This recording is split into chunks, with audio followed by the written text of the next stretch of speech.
করবি? করোনায় কত যুবকের লাশ, জানাজা হলো, কবরে রাখলাম, ট্রিপল মাস্ক লাগায়া বয়া রইছে কুলাঙ্গার শিক্ষিত দুই সন্তান। বাবারে করোনায় ধইরা ফেলছে, কাছে যায় না, মরার ভয়ে। এক পর্যায়ে বাবায় মরেই গেল। ওই শিক্ষিত দুই কুলাঙ্গার মাস্ক লাগাইয়া এলাকার গরিবের টাকা দিয়ে কয়, লাশটারে টেনে টেনে রাস্তায় ফেলে দিয়াস।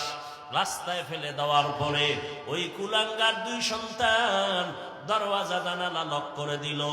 এক নজর দেখলো না বাবার লাশ কুকুরে খাইলো নাকি জানাজা হলো।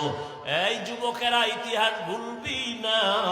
ওই সময় দেখছনি এই দেশের টুপিওয়ালা ওলামায়ে কেরাম শত শত করোনার লাশ কাঁধে নিলেন, গোসল করালেন, কাফন পরালেন, জানাজা পরাইয়া কবরের মধ্যে রাখলেন।